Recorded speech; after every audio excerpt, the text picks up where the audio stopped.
we're going to deal with the videos on Istanbul, or Constantinople, and also Troy.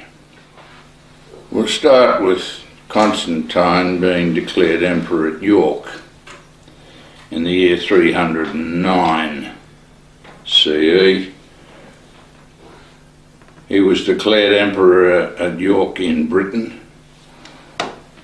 and he sought shortly thereafter, in the Edict of Toleration, to normalise Christianity throughout Europe and the Roman Empire.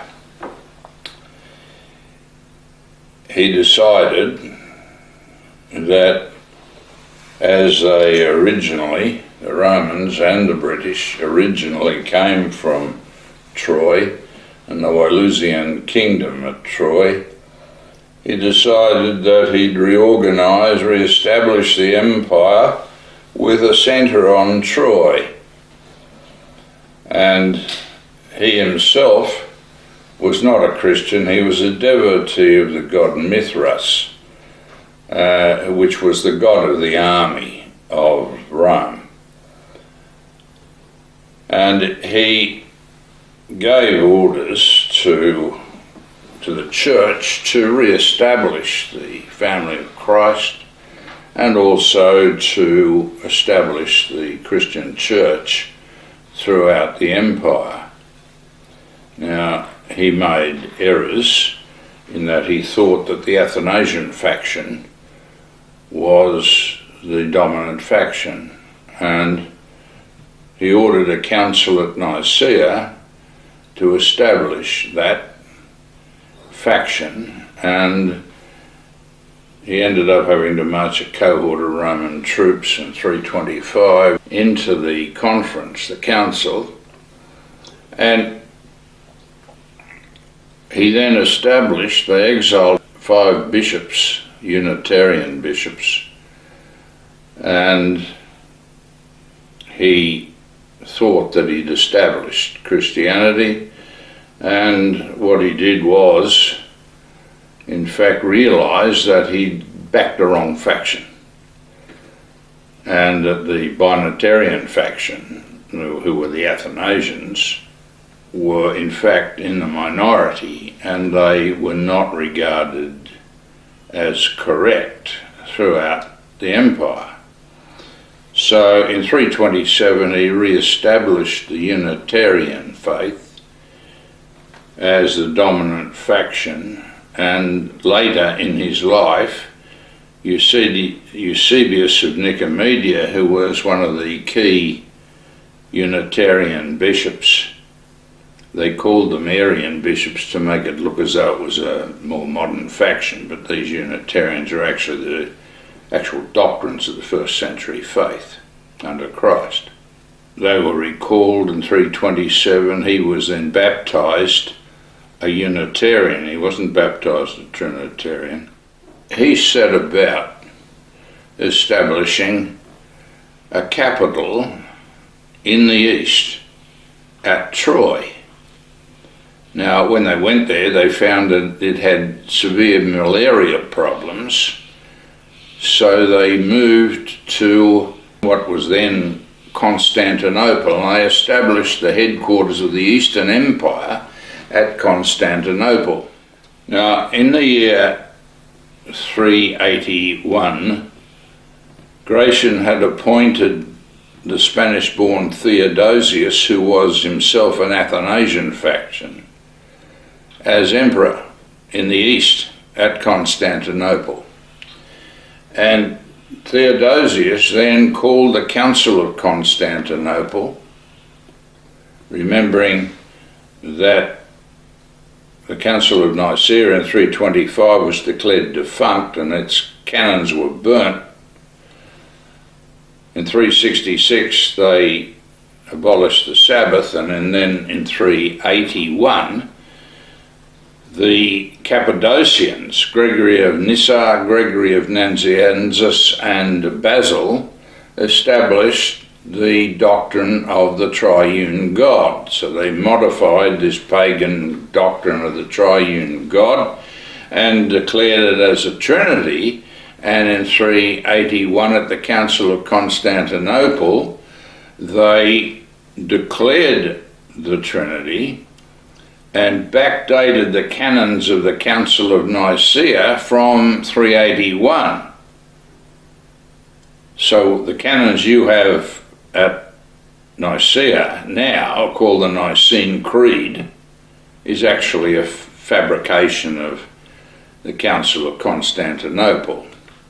Now what we're going to do is we're going to look at what happened with the Byzantine Empire, which was the empire in the east arising out of Constantinople, and look at through to its reorganization and Justinian's revival in the 6th and 7th centuries, where he, in the 6th century, actually built some magnificent works, and you'll see the Hagia Sophia in Istanbul, that is Constantinople as it was called when he built it.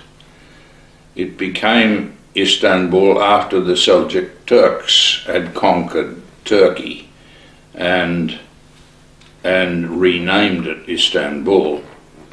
He also organized, as we saw in the texts on Ephesus, the cathedral, the church at Ephesus where John was buried. They later dug him up and took him to Italy, but that's where he was buried, and so is the Virgin buried in that area. That is Mariam, the mother of Christ. Now you'll see that in the 7 churches, the introduction and Ephesus. What happened with the Hagia Sophia, they built a magnificent works, and there were the Constantinople church system was very good, and under Justinian's revival in the 6th century they produced magnificent buildings there, and it became the centre of collision with the Pergamus era of the church under the Paulicians, and also under the Rashidun church at Becca under the prophet Qasim. They were the elders of the church and the leaders of the church systems at that time. We'll go through that sequence so that we understand what's happening at Constantinople, and you'll see from the videos the works there and what happened, and the intricacy of the architecture and the buildings and the structure there, and right through until some of them were turned into mosques, and they changed the structure of worship when it became Istanbul. But it still was a major centre and a major organisation of the church under the Pergamus era and the Paulicians right through to the 1900s, where they were operating still as a part of the Pergamus system out of Philippopolis, and they were up into the Taurus Mountains. And one of the British historians came across them when they were there, and they lasted until the 20th century, when there was over 1 million of them wiped out amongst the Bektashi. These are important aspects, and we'll go on. We're in Troy discussing the structure of Troy and what happened from the fall of Troy and what happened to the church and the peoples there. We'll not deal with that at Istanbul, but we're on the video with Troy. The monumental entrance behind me is the major entrance of Ahri, the synagogue, which was founded by the Jews who came from Ahri, former Yugoslavia, to Turkey in the 16th century. and it was constructed by them. Two synagogues, and these two synagogues were connected to each other. In the 16th century, it became one synagogue, and it is functioning till that time, these days too.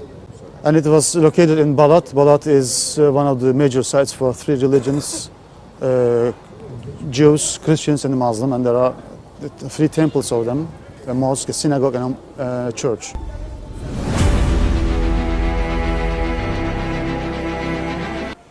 The church behind me was constructed in the 19th century by Armenians and dedicated to four angels of Christianity, and it was named Hereshta Gabet. And the area where it was constructed was the old cemetery, a necropolis, and it was called Oxia. And in the beginning of its history, there was another church here constructed by the Byzantines. It was Ayastrati, and the present church was constructed on the ruins of Ayastrati, and for that reason it has Agiasma, where the holy water is. And in the Agiasma section of the church, there is a beautiful icon of Ayastrati. You can easily see that. And it's still functioning. And the important thing for that church is it is not only a Christian church, but also it's a temple for the Muslim. There is a great belief among the Muslim population of the city. They come to that church in September, on the 16th of September. That belief is, they believe if they spend the night there, their wish will come true. It was also located at Balat. The church of Hereshta Gabet was constructed at Balat along with the synagogue of Akhrida and the mosque of Feruh Yetuda.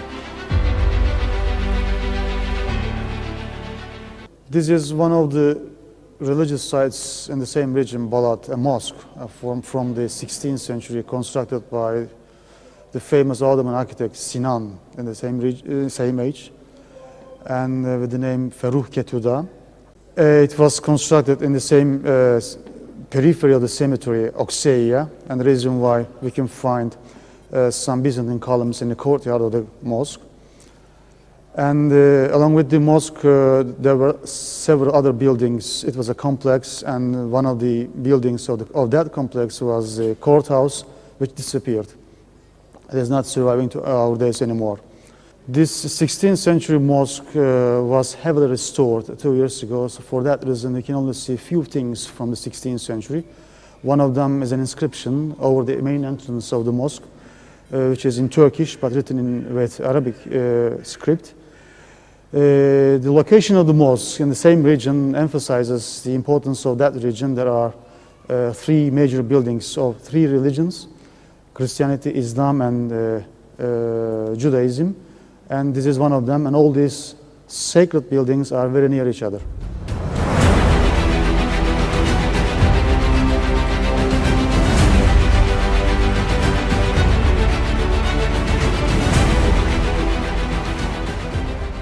We are still in Balat. Here are three Corinthian capitals which were discovered in 1999, and all dating back to the 4th century AD, found in the courtyard of the mosque. And the presence of these three Corinthian capitals in the courtyard of the mosque indicates that once, before the construction of that mosque, here was an important ancient site, probably was a part of the cemetery of Oxia.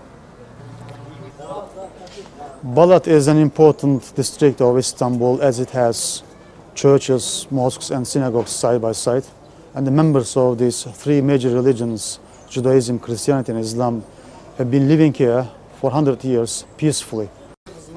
The location of the synagogue is over here. At the end of that street is the synagogue of Akhrida, and right over there is the mosque of Ottomans from the 16th century, and the church is on that way.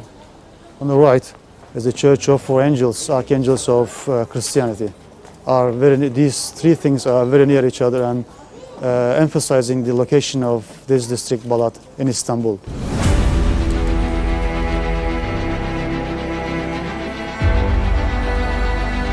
One of the Middle Byzantine churches is standing right behind me, and it was constructed in the 10th century, dedicated to Aya Theodosia, or Saint Theodosia.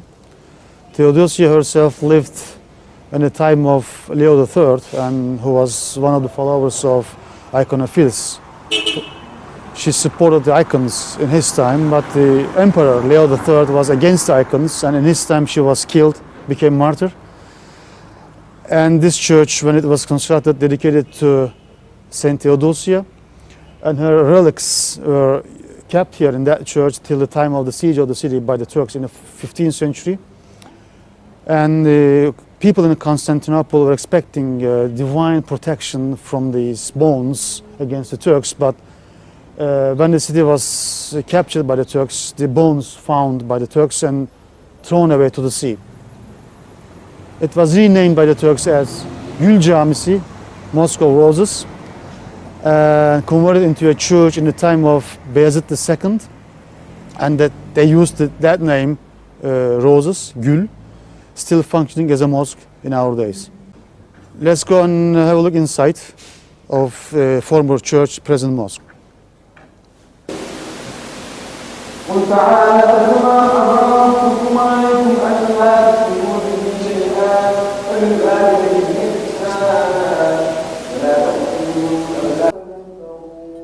Church of Holy Martyr Theodosia, when it was constructed in the 10th century in cross and square plan. This was a very popular plan in the Middle Byzantine time, and 3 churches of the same type are the old type of that plan, and this is one of them, found in Constantinople. And this is one of the best examples of that kind in that city. And when it was constructed in the Byzantine time, it was a part of a complex, a monastery complex, and this was the Katolikon, we say Katolikon for the main churches of a monastery near the sea. In the Turkish time, the Turks took the advantage of its location, and a dockyard, a shipyard was constructed by the Turks and used as a shipyard for years. Saint Theodosia, to whom that church was dedicated, was murdered in the time of Leo III, another word in the 7th century. And she was cruelly murdered by a ram's horn, and the ram's horn was stabbed to her stomach, and she was killed. And here we found the sarcophagus, but that one is not the sarcophagus of Saint Theodosia. This is very early, from the 5th century AD, one of the early Byzantine sarcophagi found in the vicinity of Church of Saint Theodosia. This is the mosque of the conqueror, Sultan Mehmed II, who captured Constantinople in 1453.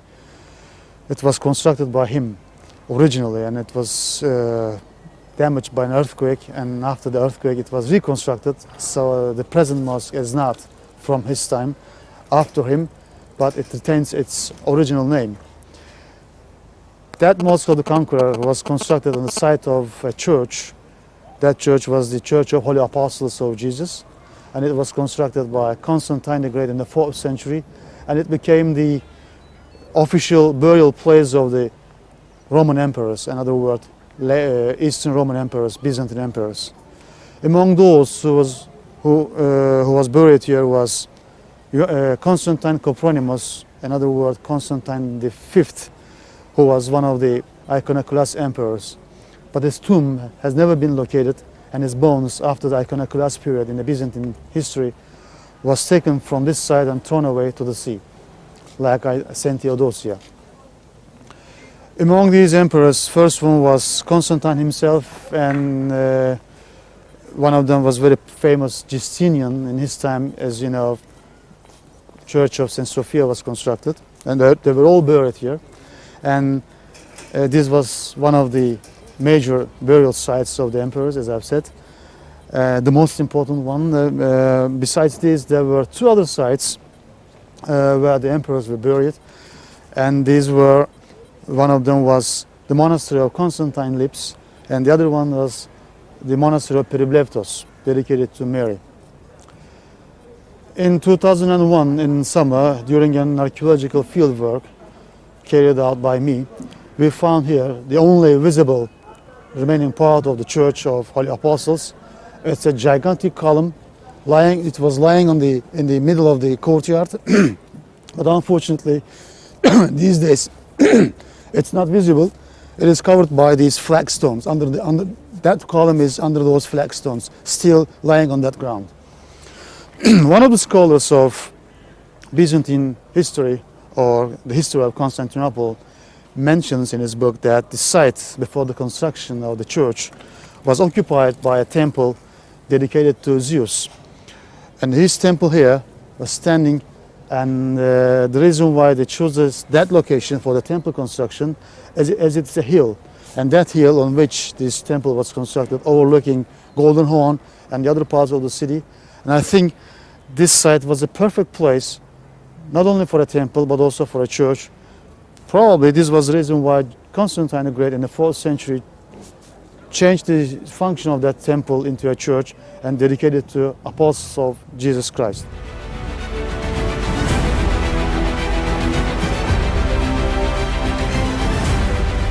When Byzantion, a tiny Greek city on Bosphorus, was made the new capital for the Eastern Roman Empire by Constantine the Great in the 4th century, Constantine himself wanted to have a new residence for the royal family, and the great palace for the late Roman emperors or Byzantine emperors was constructed by Constantine the Great in the 4th century AD.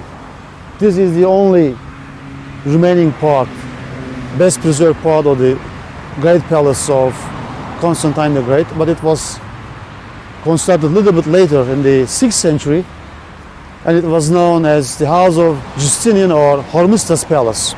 Hormisdas himself was from Persia, and there was an intrigue against him by Sapor in the 4th century, and it was not possible for him to stay in Persia anymore, and there was only one country for him where he could find asylum. This was the Roman Empire, and he came to Constantinople, and he settled here with Constantine. And when he came here, along with him, he brought his wealth, treasury, and this palace was originally constructed by him, and the reason why it was called Hormisdas Palace. Later it was changed to House of Justinian, and the whole palace of Constantine the Great used to cover 80,000 square meters, and as I've said, this is the only remaining part. It was in use till the 11th century. In the 11th century it was abandoned, and the royal Byzantine family wanted to have a new palace. A new palace at the Blachernaia region was constructed, and they moved there, and this palace was abandoned. And it was in ruins for years till the time of the Turks. When the Turks came, they found some stones scattered all over, and a mahalle or a district appeared on the ruins of the palace. And it was first excavated by a French scholar from France, Damangel, who was in the invasion army of France in Istanbul in the beginning of the 20th century, in 1920s. And he was the first to excavate the site, and he found the ruins of the Great Palace. And you can see the loggia, it is called loggia here, and there was a balcony, and the balcony was resting on those things projecting from the wall, and the main entrance of this part is behind that way. It's behind those ruins, and this is an in situ on the site, in situ entrance, badly damaged. The main disaster for the ruins of that part of the palace is the railroad going nearby.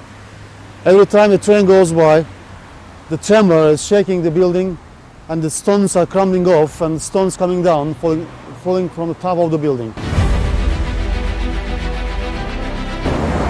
That is the main entrance of the Bukharian Palace right behind me, and the importance is it has the monogram of Justinian, but this was badly vandalized, and you can see the broken part of the stone once had the monogram of Justinianus.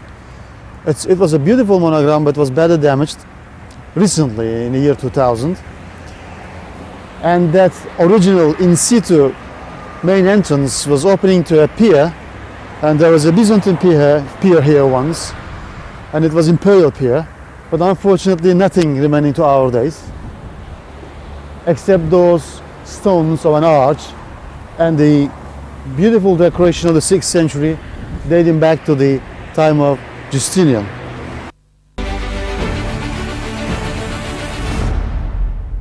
When Constantine moved his capital from Rome to Byzantium, he changed the name of the city from Byzantium to Constantinople based on an old Hellenic tradition, and he wanted to decorate his new city with different monuments and a lot of ancient sites of the empire plundered by him.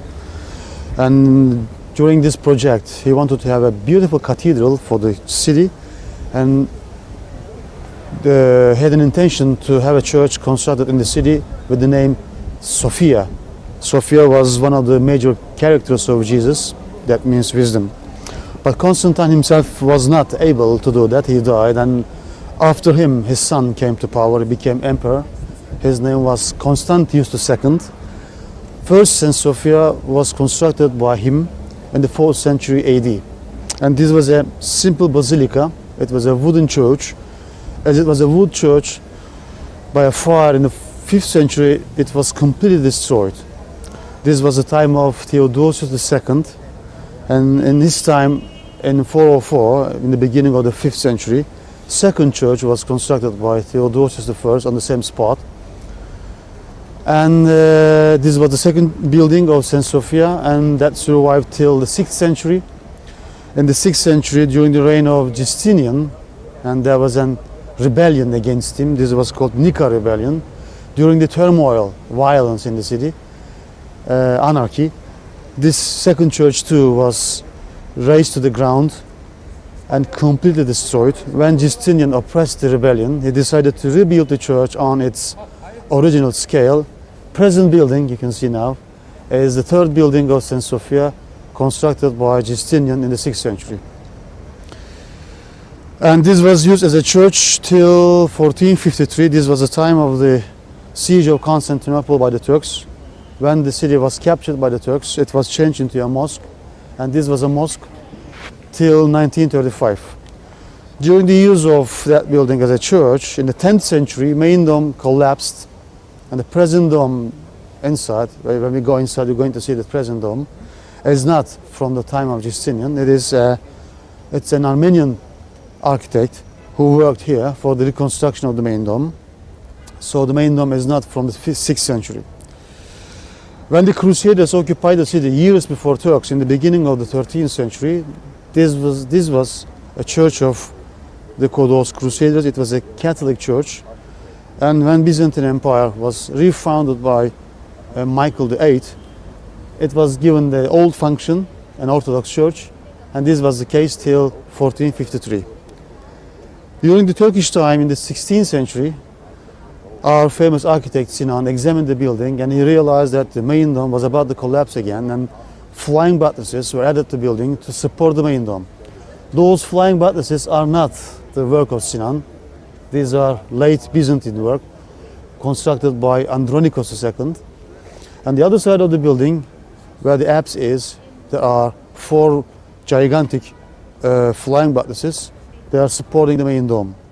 In the 19th century, there was a major repair and renovation of the church, and this was reconstructed by 2 architects from Switzerland, from the Italian-speaking part of Switzerland, Giuseppe and Gaspar Fossati brothers.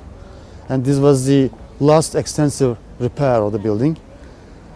And when Atatürk came to power, when Turkish Republic was proclaimed by him, it was given a new function as a museum. Before they made it museum, excavations were held here by an Institute of Archaeology in Istanbul, German Institute of Archaeology. His director was Alphonse Maria Schneider. And that trench you can see here was excavated by him, and the purpose of the excavation to unearth the ruins of the previous churches. And Schneider was able to do that, and he found the entrance of the second church of Theodosius II. And the stones in that trench you can see with those sheep, a flock of sheep you can see, and symbolizing the apostles of Jesus. And there was a beautiful entrance, and Schneider was able to make a reconstruction of the entrance, and he realized that the entrance of the second church was a copy of a temple in Ephesus, the Hadrian Temple. And the Hadrian Temple in Ephesus, constructed by Hadrian in the 2nd century, and the architect of that temple must have come from Syria, as the entrance has Syrian influence on it. and it became a model for that entrance of the second church, and probably the architects of the second church here were also from Syria. And in that trench, Schneider also unearthed there a wall with the brick layers and the stone layers, and those stones have nothing to do with the churches. This is a part of an ancient road going from ancient Byzantine as far as Rome in Italy, and it was linking two capitals in the 4th century. It was a part of that road. This was called Via Egnatia. And the garden over here, under those trees, you can see the parts of the second church, the entrance, beautiful entrance. It was a very handsome entrance, and there's a plaque, a metal plaque. On the plaque you can see the reconstruction of Schneider from 1935.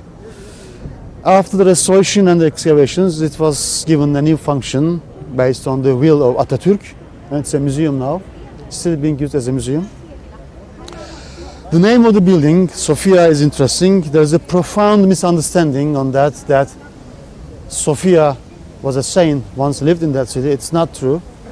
As I've said to you before, Sophia was one of the major characters of Jesus, that means wisdom, and this was dedicated to that character of Jesus, the holy wisdom.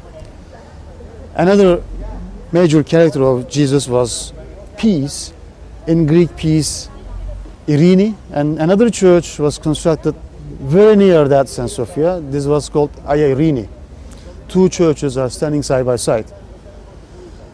And the other thing we should know about the history of that building, before the construction of that church, or churches actually, in the pagan time there was a temple here dedicated to Athena, and it was Athena temple, and you know Athena was symbolizing wisdom in the Greek time, as she was born from her father's head.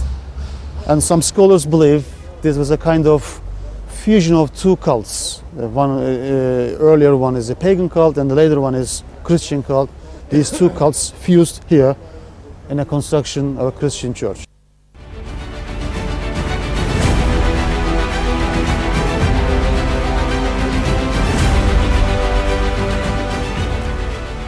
Here is a typical Syrian-influenced entrance, a reconstruction of that entrance of the second church of Theodosius II from the 5th century. And the pediment is interesting, and this is an unusual pediment for the Roman construction and the Roman provinces, except Syria, Provincia Syria. Most of the public buildings in Syria have that kind of pediment, and the kind is as a simple triangle like that, and in the center is an arch. This was a very fashionable thing in Syria. And the reason why I've just said that the temple in Ephesus, the Hadrian temple, must have had its architect from Syria, because it has the same kind of pediment with an arch in the middle. And it became a model for the second church of St. Sophia in Constantinople in the time of Theodosius II. And when this site was excavated, Schneider, the director of the German Institute of Archaeology in Istanbul in 1930s, was able to unearth the steps going up to the main entrance of the second church in that trench over here. We have just been to that trench. And was also able to unearth the pieces of the pediment. You can see the reconstruction of those pieces, and the pieces are all around us.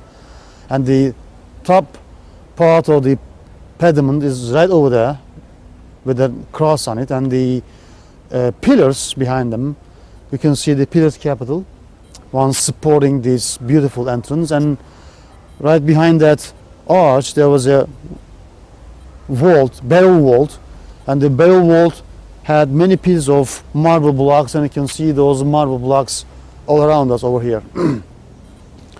But unfortunately, in the 6th century AD, during that rebellion I've just mentioned, this beautiful, handsome entrance of the second St. Sophia completely destroyed and buried in soil, and it was excavated in 1935 by Alfons Maria Schneider.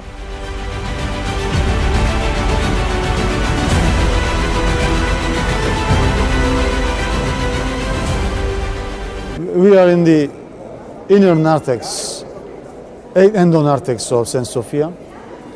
A narthex in an early Christian church was a place for those who were not yet baptized, and In the time of Justinian, another word, in the 6th century, as there were a lot of Christians who were not baptized, once they were pagans, St. Sophia, as it was a big cathedral, it has two narthexes, outer narthex and inner narthex. This is the inner narthex of St. Sophia. And from the inner narthex to the main hall of the building, there are 9 gates, and 4 on both sides of the major one, and this is the major one. This was called Imperial Gate, and I think this was the most interesting one among the other gates, and it is the sacred gate of St. Sophia. All of the Byzantine emperors on Sundays, when they came to the church for the liturgy, they used to bend down before the gate, as the gate was symbolizing Jesus Christ. In the Gospel, Jesus says, "I am the gate of salvation. One who goes through me will be saved." Based on this, a verse in the Gospel, all of these emperors, starting from Justinian to the very end, till the very end of Byzantine Empire, they used to bend down before this gate, and they used to go into the main hall. Over the entrance, over the Imperial Gate, there was a mosaic of an emperor who is Leon VI, who is bowing before Jesus. You can see Leon VI or Leo the Wise. He is called wise because he was a very intellectual person. He was a philosopher too. The reason why he has a beard. It was a very fashionable thing in antiquity for the philosophers to grow beards. And as Leo the Wise was one of them, he had a beard in the mosaic. On the both sides of Jesus, there are 2 medallions. One of them is his mother Mary. And Mary was the divine protector of the churches, not only churches, but also the city. And the churches in the city, Constantinople, had another protector. This was the Archangel Gabriel. And Gabriel was depicted there in a medallion. This medallion is on the left-hand side of Jesus. This mosaic composition that was made in the 9th century AD. Byzantine Empire officially started in 395. This was the time of the division of Roman Empire by Theodosius I. And this division marked the beginning of its history and lasted till 1453, almost 10 centuries. And during this time, 1,000 years, we divide the Byzantine Empire history into certain phases: transition period, early Byzantine, Iconoclast period, Middle Byzantine period, Crusaders, and the last Byzantine time. Each has a certain beginning date and the end. Among these, the Iconoclast period started in 726 and lasted till 842. During this time, officially, the Byzantine Empire was against the icons and images, and this was official belief of the empire. And monasteries and churches lost their icons, all beautiful paintings and mosaics. And this was the same case for St. Sophia. During this time, during the Iconoclast period, St. Sophia lost its icons from the 6th century, and it was painted with crosses and the floral designs. All these were on the walls of the church. When the Iconoclast period was over and the icons were restored, and this was based on a Christian council which was held in Nicaea in the beginning of the 9th century, churches were repainted. Whatever we see in that church, St. Sophia, these days, are not from the time of Justinian, from 6th century. They're all from after the Iconoclast period, except 2 things. Those decorations in the walls of the entrance, and as they have no phases, no damage was made to them, and they were able to remain to our days without any damage. And it is these 2 walls are the only example of 6th century decoration in St. Sophia.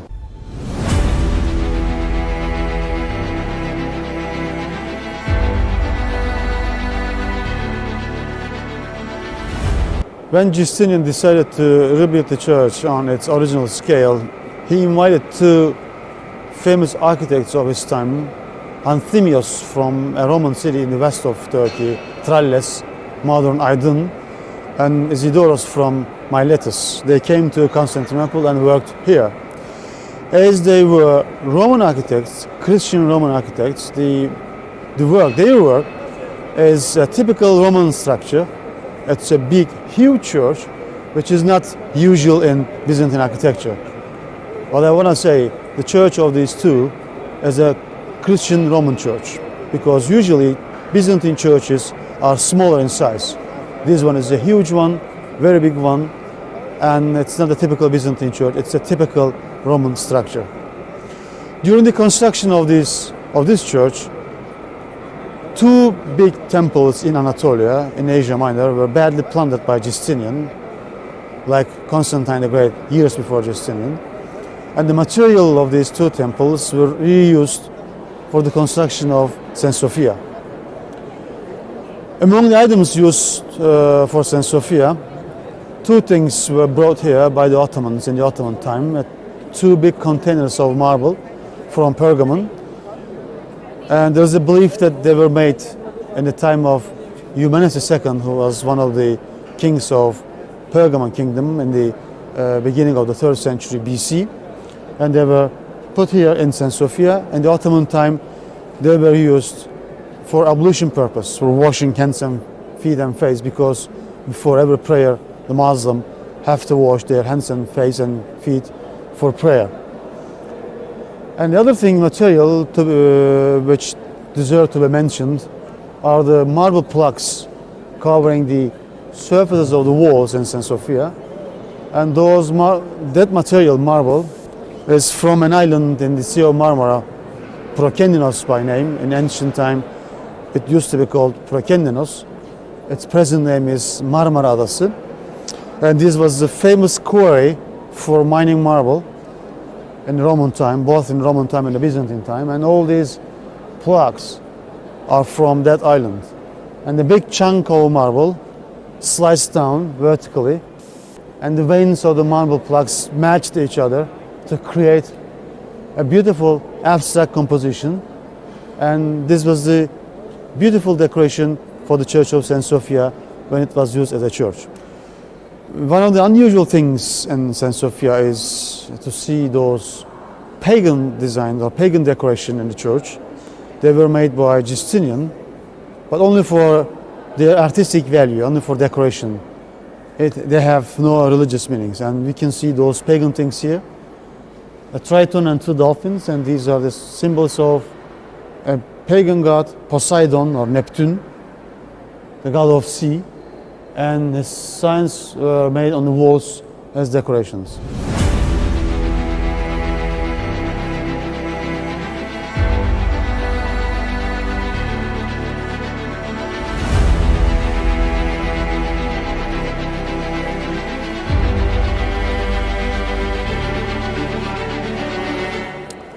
Little bit architecture of St. Sophia, and St. Sophia is a basilica, and it was constructed as a basilica by Justinian, but this is an unusual basilica.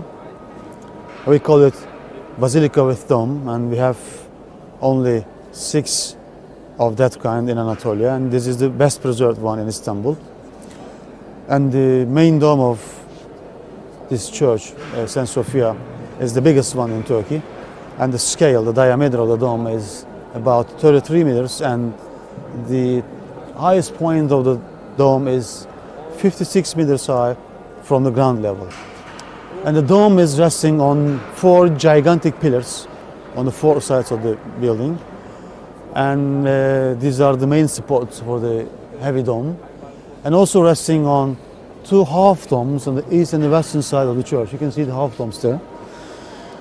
And the use of half domes in world architecture is a Byzantine creation, invention for architecture, world architecture. And on the southern and the northern side of the church, no half domes, nothing, all walls with windows. We call them tympan walls, and those walls were not strong enough to support the main dome. The reason why main dome collapsed in the 10th century. And it was reconstructed by an Armenian architect. His name was Tirdat, from an Armenian city in the northeast of Turkey, Ani. And there's an upper gallery for women. This is called Ginekaion. In the early Christian time, there was a segregation for the faithful in the church, and the women used to pray in an upper gallery, and the ground level is the naos section for men. And this U-shaped upper gallery is typical early Byzantine, and this was used in the Byzantine time by women. One part of it, in the western part of the church, over the entrance, that part of gynekaion was used as a part of narthex. Those who were not yet baptized could go up to that part of the gynekaion, and they used to stand there to see the liturgy which was held in the main part of the church. And behind me, right behind me, is the main apse of the church. It has a niche. This was added to it later in the Ottoman time to show the direction to Mecca. As it is known, Muslim, when they pray, they face Mecca, and this is the direction to Mecca. And the bigger one is the main apse of the church. And where I'm standing at the moment is the most sacred part of the church. This was called Bima, or Vima. And there was a wall which was separating the apse from the naos, and this was called Templon. And this area was for the clergymen during the liturgy, and the main part of the church over there is for the layman. In the half dome of the apse, you can see over here a beautiful mosaic, a depiction of Mary. Some scholars of Byzantine painting believe that this is the most beautiful one in Istanbul. Mary is seated and holding a baby in her lap. This is her son Jesus. And background is mosaic. All composition is mosaic. And background is mosaic with the gold color. And on the both sides of the apse, you can see two big medallions from the Ottoman time again, and one of them on my left here above me is the name of God, Allah. On my right over here is name of our Prophet Muhammad. In this section, Bema, we have a lodge for the emperor, Ottoman Sultan, a special place for the sultans. They used to pray there to protect themselves from a sudden attack. This happened many times throughout the Ottoman Empire.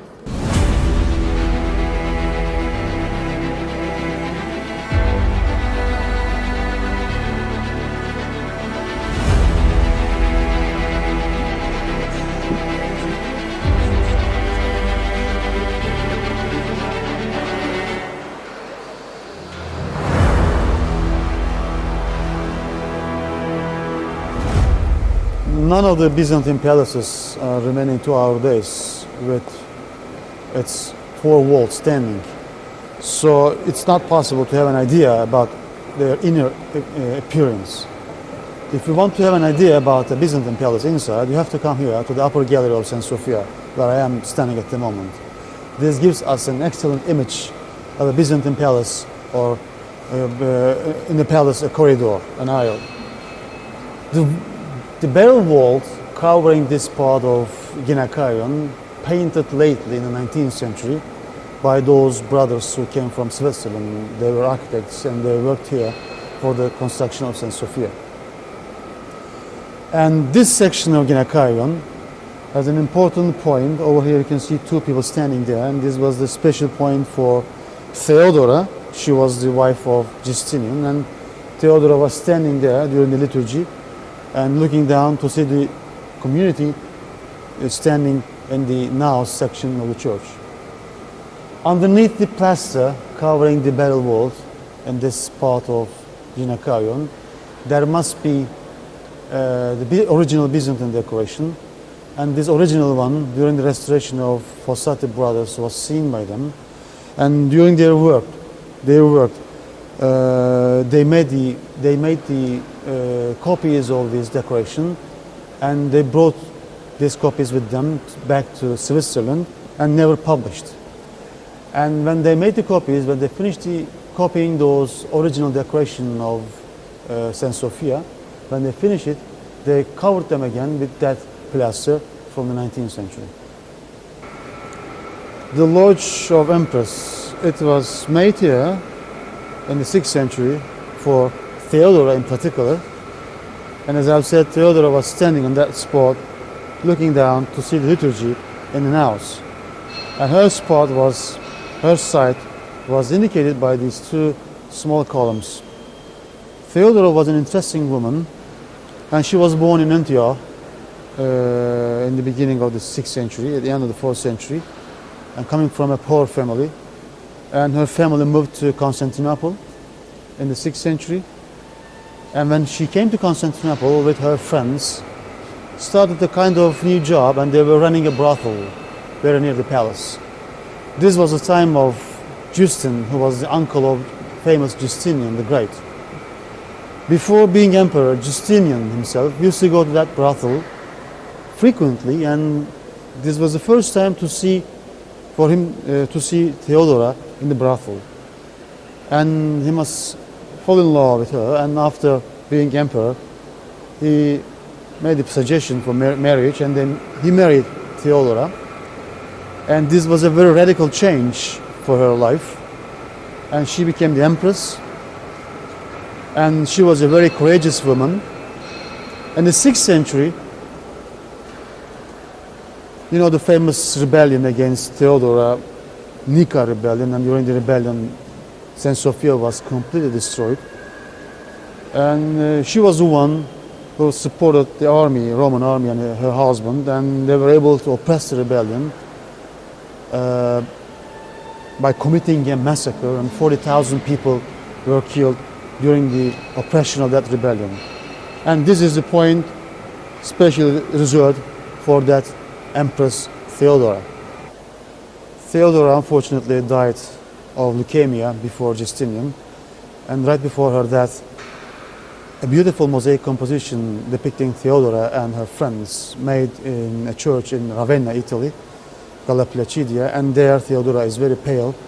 From the symptoms told by the sources, our modern doctors concluded that Theodora must have died of leukemia. Justinian, after him, was able to live till the age of 83.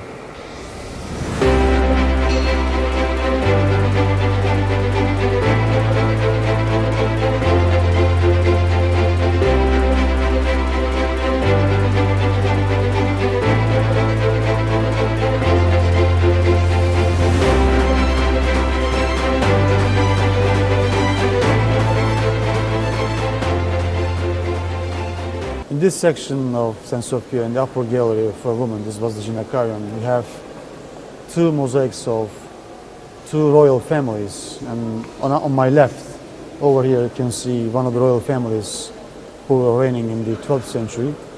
The emperor was John Comnen, or in Greek, Ioannis Komnenos, and his wife, Hungarian girl, Irene. She came from that country to Constantinople and married the emperor, and she became the queen for the empire. And they were depicted as giving donation to the church, and the emperor himself holding a purse in his hand, and this is the donation gold for the church. And the queen has the decree for the donation. This family had a son, his name was Alexius, but poor Alexius predeceased his parents. After his death, he was added to the composition, and his image was made on the pillar. That's not visible from here. And the other family, earlier than the first one, the emperor was Constantinos or Constantine Monomachos, and his wife Zoe. When Zoe married Constantine Monomachos, this was her third marriage. Previous husbands of her, two husbands, were killed by Zoe. The first one was Romanus Argyros from the beginning of the 11th century, and Romanus Argyros was the first victim of Zoe, and she married another one, Nikephoras, and this was killed too by her. And Constantine Monomachos, you can see his image in the composition at the moment, is the last husband of Zoe. Every time she changed a husband, the artist of the composition just changed the head part of the emperor. If you look at the emperor, you can see the head of the emperor is different than the body. The trunk is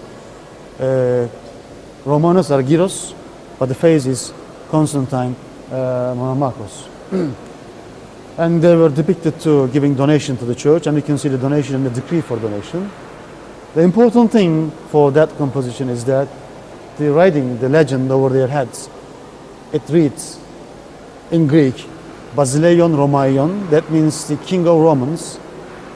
That's an important thing to know, that there was no Byzantine Empire in the world history. We call them Byzantine Empire, and they were Romans actually, and they always called themselves or considered themselves as Romans. In Turkish, there is a word for the Greek minority, R-U-M, Roman, coming from Roman. We use this word Rum for the Greek minority. And you can see the same word in the inscription there, Roman. Another thing, they didn't know that they were Byzantines. We call them Byzantines.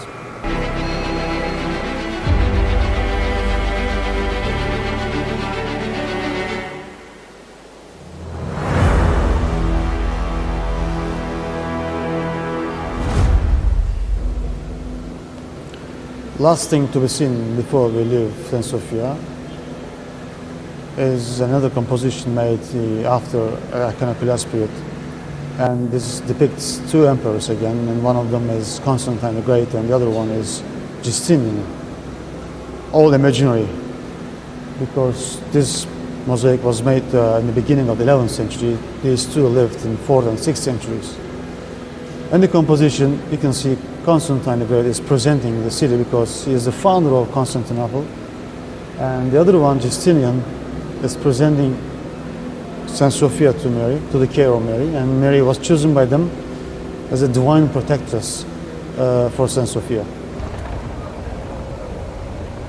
It's turn for the Blue Mosque, which is standing right behind me, and this was constructed by Sultan Ahmet I in the beginning of the 17th century. It is the most popular mosque in Turkey and very well known by the foreigners, and it is called by them Blue Mosque because of its blue tiles, all made in Assyria. When the sun shines, light comes from the windows, through the windows, and reflects from the tiles and makes blue atmosphere inside. This is the reason why it is called Blue Mosque. And it was constructed right here, facing to St. Sophia, because its construction and the Sultan's mind was a kind of competition between two religions, Christianity and Islam, and it is facing to St. Sophia, and St. Sophia is symbolizing the architecture of Christianity, and this is the symbol of Islam, and the reason why these two buildings are facing one another. It has 6 minarets. This is the only mosque in the world with 6 minarets. And number 6 is indicating that Sultan Mehmed I was the 6th Sultan after the conquest of Constantinople.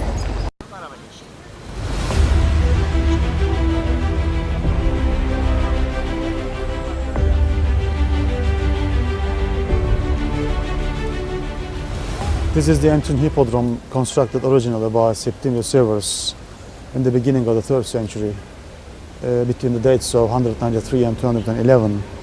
And it was for 40,000 people and used as an hippodrome for chariot races till 11th century, and in the 11th century it was abandoned. We know the precise date of the seats, number of the seats in the hippodrome. A massacre tells us that this was committed in the time of Justinian. We remember the Nika rebellion. During the Nika rebellion, it started here. 40,000 people were killed in the hippodrome. And the sources tell the hippodrome was full of people, and all these seats in the hippodrome were occupied by the spectators, and all of them were killed. So the number told by the sources is the number of the seats. And there are several monuments in the hippodrome. We're going to see some of them, major ones. And the one behind me has nothing to do with the hippodrome. It is almost brand new if you compare the date of it. We call it German Fountain. And that German fountain was given to our Sultan Abdülhamid II in the 19th century as a present by Kaiser Wilhelm from Germany. Kaiser Wilhelm was fond of archaeology, and he came to Turkey to visit the Sultan. During his stay in Turkey, he went to many sites in Turkey, and one of them was ancient Pergamon. In Pergamon, he saw a beautiful altar originally constructed in at the end of the 4th century BC by one of the Pergamon kings, Eumenes II. And it's a U-shaped altar because those days U-shaped altars were very popular, very fashionable.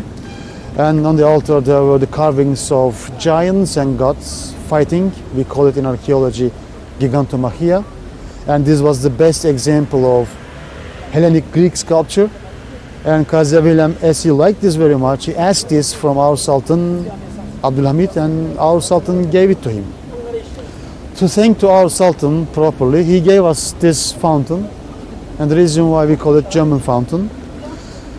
It's a beautiful fountain from Germany, and in Ramadan, in a holy month for the Muslim, from the taps, sherbet is coming out, and people drinking sherbet free of charge.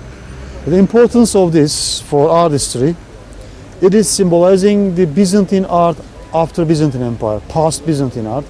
The shape of it is octagonal, which was very popular in the early Byzantine time for the memorials. And the mosaic decoration, you may see the mosaic decoration in the dome, is a typical Byzantine style, but all made after Byzantine Empire. The reason why we say it is an important example of post-Byzantine art. We are still in a hippodrome constructed originally by Septimius Severus in the beginning of the 3rd century. And I've just told you some of the monuments, and that one right behind me is one of them, and the second one in the hippodrome. And two parts of it. In the upper part is an obelisk from Egypt from the 2nd millennium BC. It may seem to your eyes brand new, but it's not brand new, it's a very old one. And that one was standing in the Karnak temple made by one of the pharaohs, Thutmose III. And when Constantine made this city his new capital, he wanted to decorate his new city with many monuments, and this one was brought by him to Istanbul in the 4th century AD.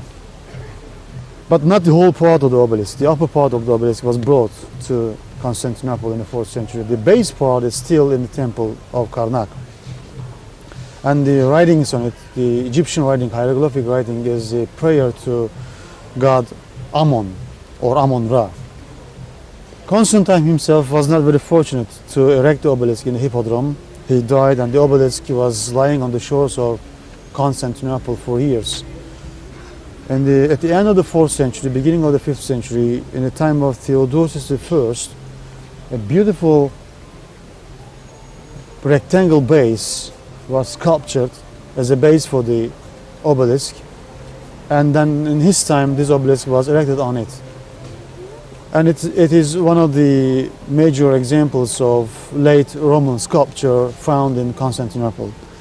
And you can see the base here now. It's made from a big chunk of marble, probably quarried nearby quarry of Constantinople. And the carvings on it is symbolizing different scenes from the hippodrome. And hippodrome, as you know, was a place where the chariot races were held, and the chariots were running around the spina. Spina was a higher wall in the middle section of the hippodrome, and the chariots were running around the spina. And if you remember the film Ben-Hur, this gives us an excellent image of an hippodrome. And you can see the race course over here where the blue bus is parking, and this was the race course. Of course, not the original level. The original level of the race course down below at least 12 meters, and the chariots were running around this. And on the spina is that one, this obelisk. If you look at the carvings, you can see in the katishma, the canopy, underneath the canopy is a person standing, seated with the members of the palace. This is one of the Roman emperors after Constantine. He is Theodosius I, and he is watching the erection of the obelisk. If you look at the base, bottom part of the base, you can see people are using different kind of machineries, devices for the erection of the obelisk. And the obelisk itself is lying on the ground. And other people are the members of the palace watching the erection of the obelisk in the hippodrome. On the other side, the carvings are showing us that the chariot races were over, and the emperor in the katishma, another word, imperial box, in standing position, holding something in his hand. This is a wreath to be given to the victorious charioteer. And down below on the line, you can see some people, and the bottom layer, you can see dancers are dancing for the victorious charioteer and the emperor. And the musicians are making music. And at the bottom part, you can see an inscription in Latin. This was official language of the empire, and telling us the story of the obelisk and Theodosius I.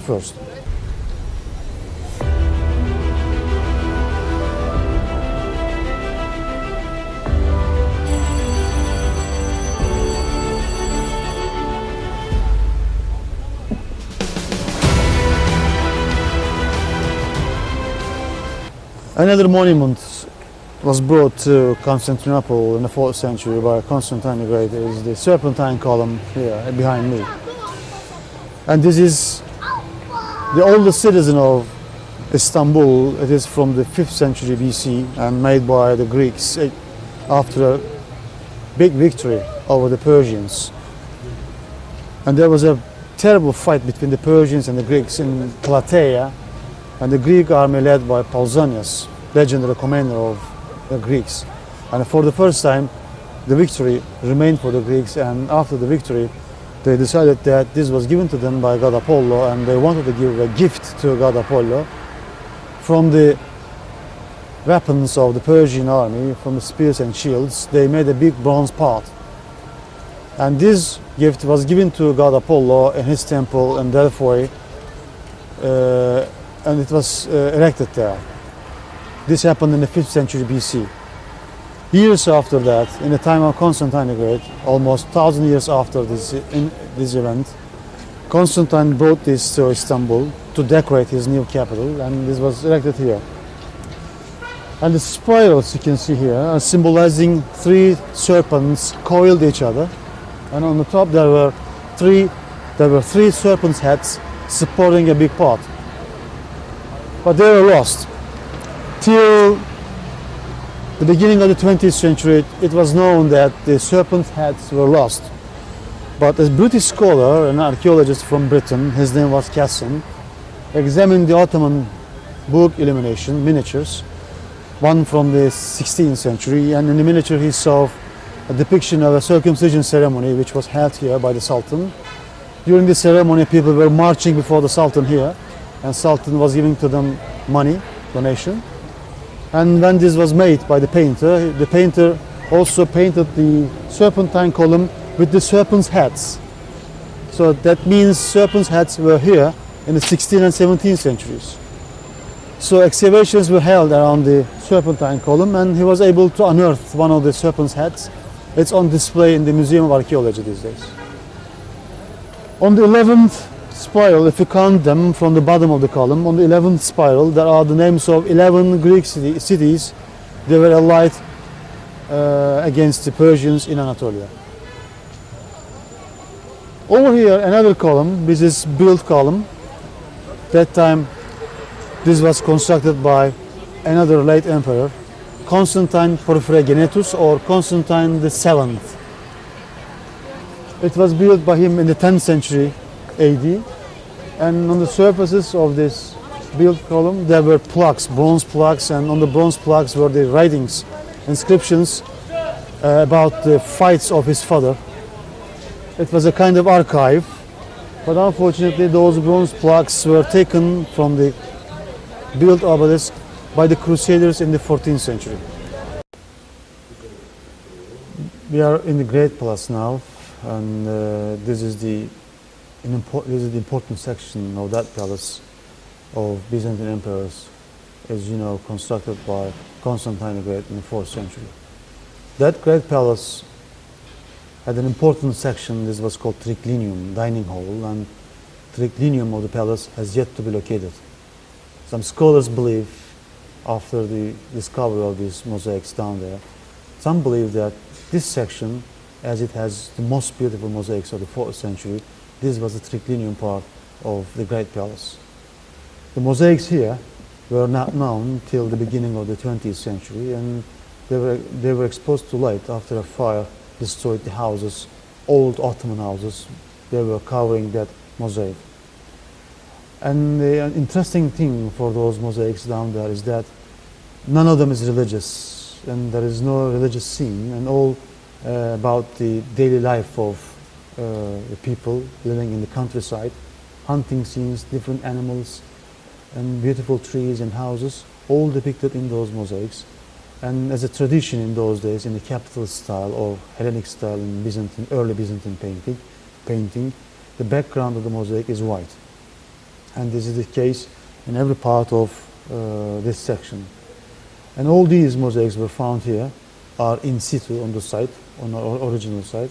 So their beauty gives us an idea that maybe the famous triclinium of Great Palace was here.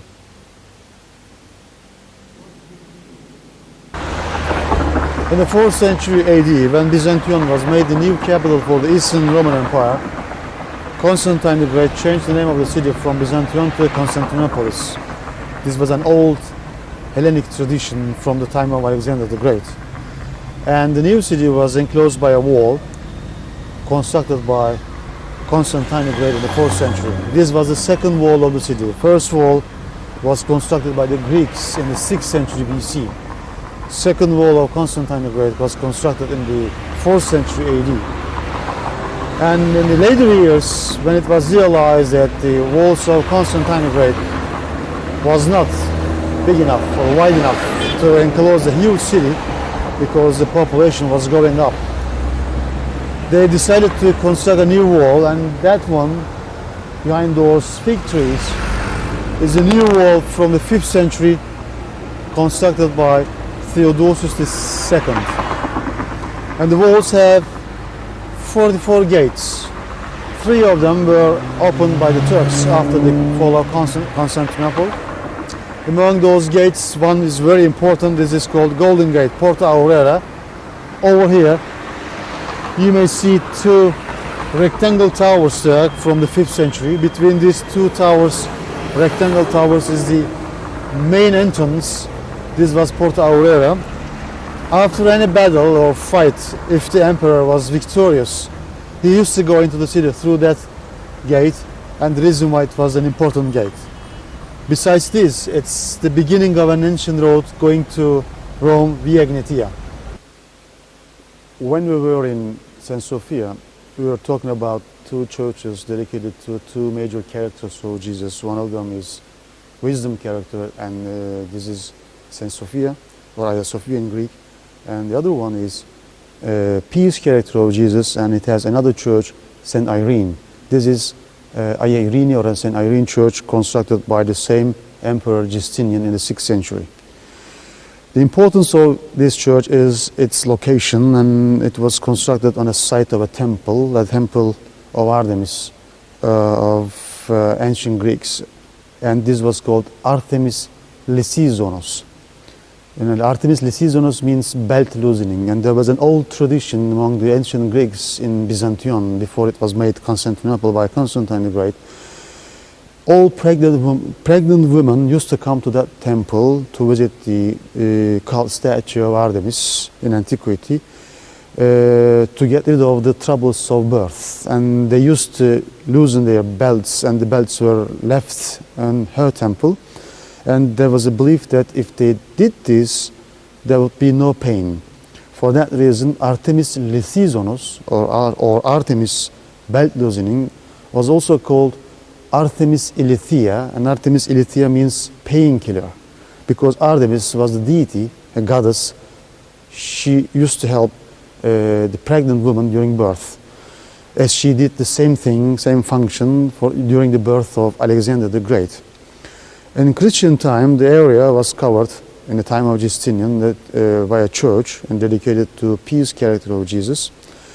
What remains from the ancient site, from the ancient settlement here, is a beautiful mosaic dating back to the 2nd century AD. But unfortunately, this mosaic is covered by a wood cover, and it's not possible to see that mosaic anymore. In the iconoclast period, that means between the dates of 726 and 842, like other churches, this church too lost its icons and painted with crosses and floral designs. And this is the only church in Constantinople we know of, ancient Constantinople we know of. It retains its old iconoclastic decoration, which is a cross painted in the apse, in the half dome of the apse. It's still visible there, and it's original iconoclastic painting from the 8th century AD. Architecture of the building is interesting, as it is one of the early churches of Constantinople. The ground plan of the church, it's not substructure, the ground plan of the church where we are standing at the moment is basilica, but the superstructure is a cross and square plan, so it's a fusion of 2 distinct types that is unusual, and few churches have that character in Byzantine Empire, and this is the earliest one. And another interesting thing for the church, this church, one of the two churches in ancient Constantinople, never changed into a mosque. And the other one is still functioning as a mosque, but this one ceased to function as a church, and it became an arsenal for the Ottoman army. And when the Ottoman Empire was over, it was changed into a museum, a part of St. Sophia. And past 20 years, it was used for concerts. But these days, because of structural problems, no concerts anymore in this church.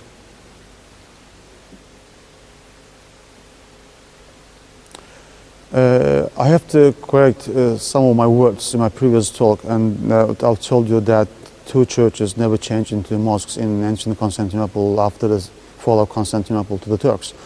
This one, St. Irene, is one of them, and the other one is functioning as a church. I've said it's functioning as a mosque. So that is the church of Panagia Mukliotissa. It was constructed in the late Byzantine period as a church and dedicated to Mary, still functioning as a church in Turkish time. That one, St. Irene, wasn't changed into a mosque, but it ceased to function as a church in Turkish time. It became an arsenal.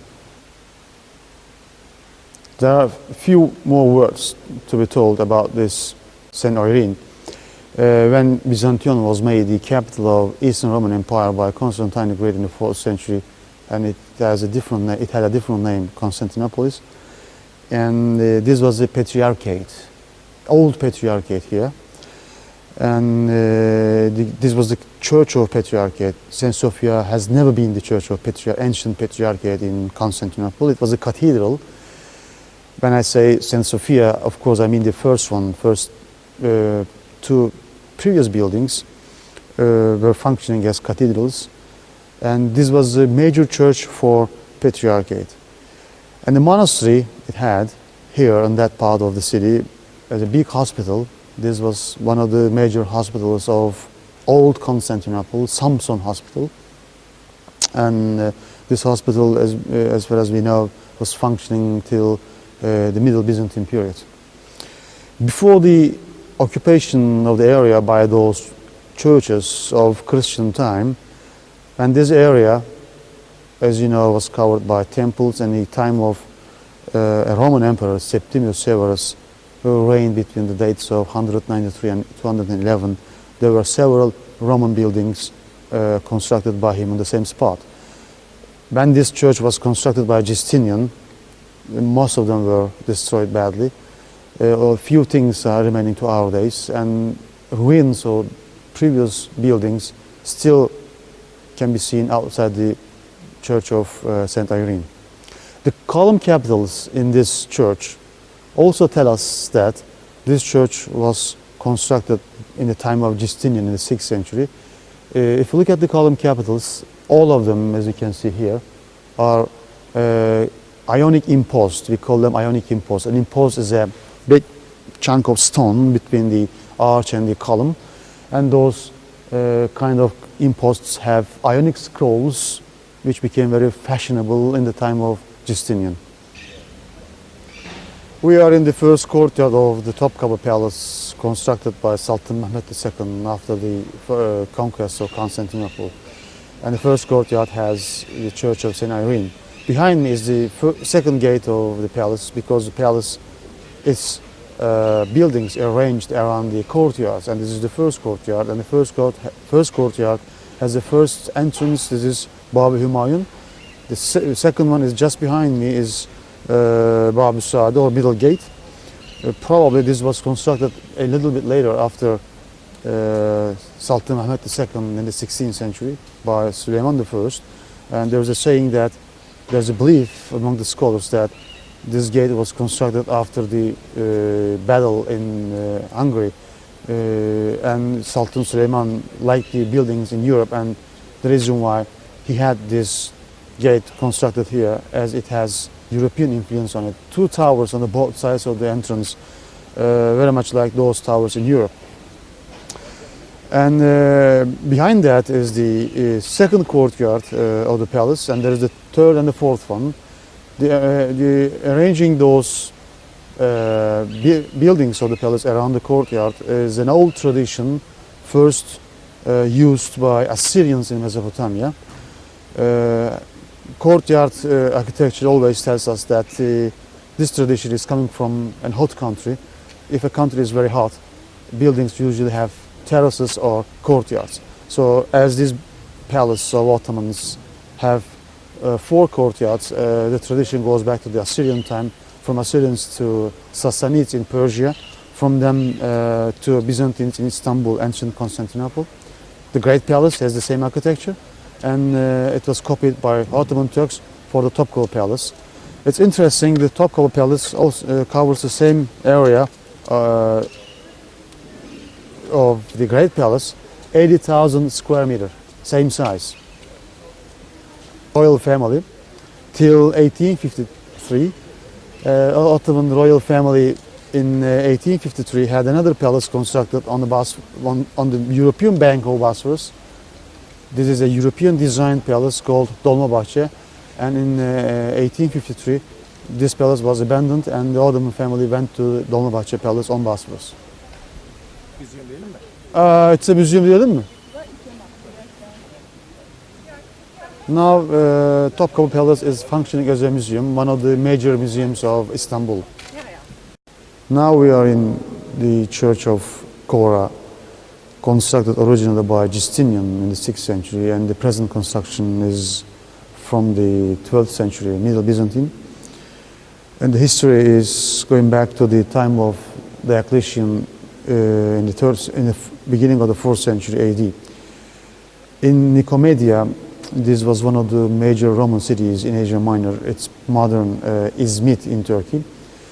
In Nicomedia, in the time of Diocletian, there were a group of Christians, and they were killed by Diocletian because of their Christian faith, and they became martyrs of early Christianity, and they were buried in their hometown, Nicomedia. When Christianity was freed by Constantine the Great in the middle of the 4th century, their relics, holy bones, were taken by him, by Constantine the Great, from Nicomedia, and they were reburied outside the city of Constantine the Great. And as they were buried outside the city walls of first ancient Constantinople, the site was called in the country in Greek, Kora. And there was a small shrine for these people. But when the city walls were enlarged westward, because in the 5th century the city walls of Constantine the Great were not big enough to enclose all this city, and they were enlarged westward, and this shrine, once was out of the city walls of Constantine, remained the walls of Theodosius II. So these days, for that reason, this site is not anymore outside the city walls of Constantine. It is within the walls of Theodosius II. In the 6th century, it was enlarged and changed into a church, and the core of the building, where we are at the moment, base part of it is dating back to the 6th century. Nothing visible from that time. In the 12th century, it was enlarged and beautified by the Komneni family, who were the royal family in Constantinople. And this was the case till the 14th century AD. This was the last Byzantine period. And the time of Andronikos II. Andronikos II had a kind of prime minister. In those days, prime ministers, or a person who was performing that kind of duty, used to be called Megali Logotheti, or Great Logothetes. His name was Theodor Metochides, and Theodor Metochides was the benefactor for the reconstruction of Kora Monastery and outer narthex, and a side church, we call it Paraglesia, and a gallery in the north were added to the core of the building, and most of the mosaics were made in his time, and he became a big benefactor for the monastery of Kora. And this was the case till the time of the Turks. When the Turks came, this was still in the hands of the Greeks, but after the reign of Sultan Mehmed II till the time of his son Bayezid II, We don't know what happened to that one. It's an obscure period for the monastery. In the time of Sultan Bayezid II, that is in the beginning of the 16th century, very beginning of the 16th century, it was changed into a mosque and it was used as a mosque. During the use of this building as a mosque, most of the mosaics were not damaged by the Muslim. They could remain to our days with very little damage. When they prayed, the Muslim, when they prayed, they used to cover the mosaics with wood shutters. So they liked the mosaics, or they must have liked the mosaics, and they didn't do anything wrong against them. But during the Ottoman time, there were terrible fires in the city, and one of them happened in this neighborhood. Because of that fire, the main dome of the building collapsed. So the present dome is not original Byzantine, it is a Turkish construction. It may seem to our eyes very much like a brick dome, but it is not. It is a wood dome, steel wood, made of wood, wooden. And different colors of the construction may tell us the different construction period. Now something about the architecture. It's a simple rectangle and covered by a dome. This architecture in Byzantine world, it is in Byzantine architecture, we call it ciborium or ciborium. And ciborium plan churches are few in number, and this is the best preserved one in Turkey. And right behind me is the main apse of the church facing east. When it was changed into a mosque, a mihrab niche for the Muslim prayer was added. And you can see the crypt, entrance of crypta, in the apse of the church. This crypt once housed the holy relics of the martyrs from Nicomedia, or must have housed the relics of them. And there was an iconostasis wall or chancel screen which was separating this apse from the naos. Only a little part of it remaining to our days. If we say something about the decoration, mosaic decoration, three very well preserved mosaics we have in this naos section of the Okora. Over here you can see Mary with her son, infant Jesus. We call it Hodigitria. And the other one is life-size mosaic of Jesus holding a book. This is a gospel, and in the book he says, "I am the light of the universe." And the other mosaic is right above the entrance, Dormition of Mary. This is called Kimesis in Greek. Mary is about to die, and both sides of her bed, two important people of Christianity, Peter and Paul. Unfortunately, the other mosaics were badly damaged because of fire, and very little left. And that window, if you look at the arch of the window over here, you can see the original mosaic of Byzantine decoration could remain to our days with a lot of damage, but still visible from the naos. We are in the inner narthex of Kora, and this narthex is divided into two by that entrance of the naos. Naos was the place for the faithful, and in the southern part of this entrance, in the southern entrance where we are at the moment, the mosaics usually about the miracles of Jesus. There are different miracles of Jesus told by those scenes, and mostly dating back to the 12th century. Among these mosaics, one is very important. You can see that one here now, which is called Halke styled Jesus. Halke was one of the major entrances of the Great Palace, and there was a beautiful mosaic of Jesus there. And in the time of Leo III, this was the beginning of the iconoclast period. His image there was destroyed by the Roman soldiers because Leo himself was against the icons. And during this defacing of his image there, Roman soldiers were attacked by a saint, Saint Theodosia, and a beautiful church was constructed for her in Constantinople. And very similar type of that image of Jesus was copied here, and the reason why scholars called this Halke styled Jesus. The important thing is, most of the mosaics, almost everywhere in Constantinople, not only in Constantinople, but also in the other cities of former Byzantine Empire, two things we should remember. One of them is capital style and country style. Capital style means beautiful mosaics or frescoes made in the capital cities or major cities of Byzantine Empire.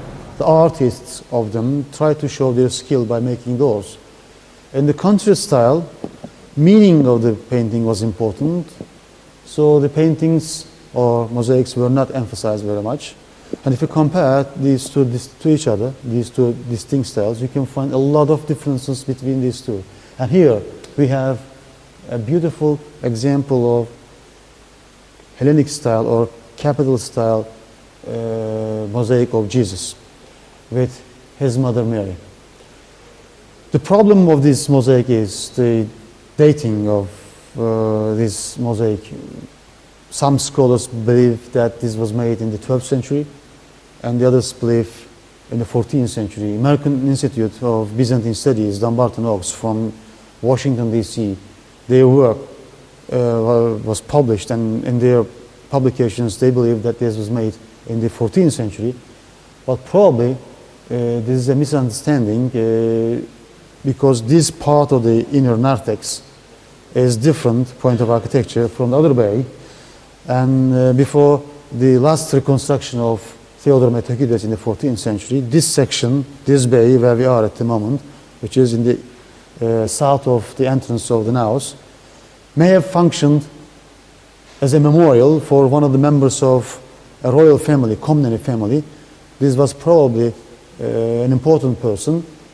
And when this church was enlarged by Theodore Metochides in the late Byzantine period, this was added to the inner narthex. And when this was used as a memorial, this composition was made on the walls. So the reason why we usually date it to the 12th century. The problem is coming, the dating of problem is coming from these two people. That is the member of the royal family of Komneni, Zakios Komnenos, lived in the 12th century. And that one, Melanie, Mongolian princess, she lived in the 14th century. And if this mosaic was made on the wall in the 12th century, probably her image was added to the composition in the 14th century. That is an interesting woman. She was sent to Mongolia to marry the Mongolian king Hülagü.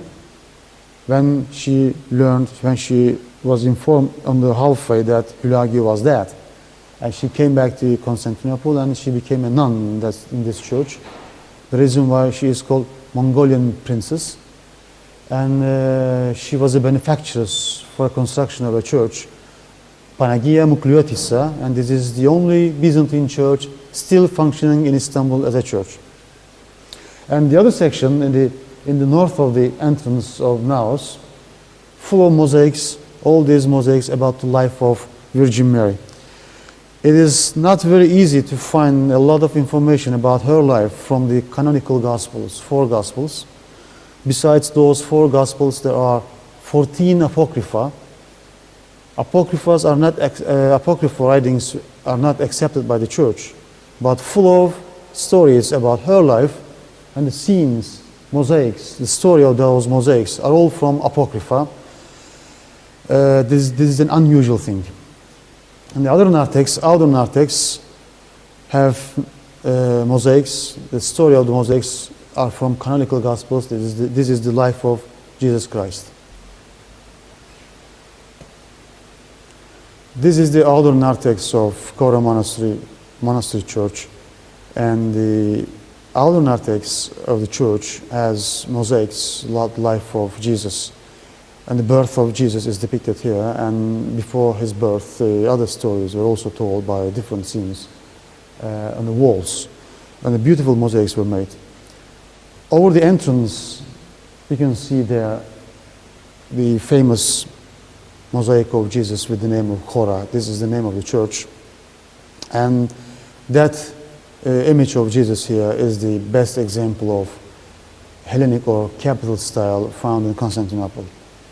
And before him, over the main entrance and in the vault, domed vault, there are the mosaics of miracles of Jesus.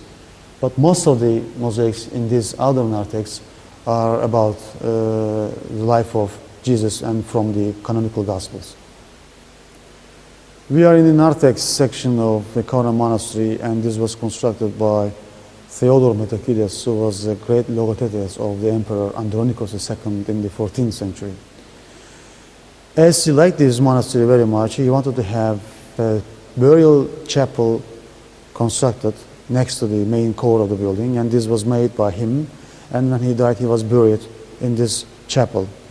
On my left over here is another burial, beautiful, very handsome arcasolium type of tomb. This was for one of his friends, Tarchoniates, and the other one, which is facing to that, was the tomb of Theodore Metochides. There are 3 more tombs here with those arches. In archaeology we call them arcasolium type tombs, but we don't know who buried there. Each arch had a sarcophagus underneath, but the sarcophagi disappeared during the siege of Constantinople in 1453. When this was constructed in the 14th century, it was decorated with frescoes, not mosaics. You can see all frescoes here, very well painted. And one of the best examples of capital style from ancient Constantinople. And all these scenes are about the other life. When we die, our last judgment, some are going to paradise and others are going to hell. All these stories were told by those frescoes in the side chapel of the church. The other group of frescoes depict these soldiers, saint soldiers from the Roman army. Because of their faith they were killed and they became martyrs, and they were painted. We know each name, each soldier, and how they murdered. And the third group of frescoes here are about the stories from the Old Testament, Ark of Covenant, and Jacob's ladder, and Jacob's wrestling with an angel, and Moses with the burning bush. All these kind of stories were told by frescoes in this section of Kara monastery. In brief, if we summarize our speech on that monastery, originally it was constructed in the 6th century, in the 4th century AD by Constantine the Great. It was enlarged and beautified as a beautiful church by Justinian in the 6th century. And the present building was made in the 12th century by Comneni royal family. Pareglesia and outer narthex and the north gallery were added by Theodore Metochides, and in the Turkish time it was used as a mosque.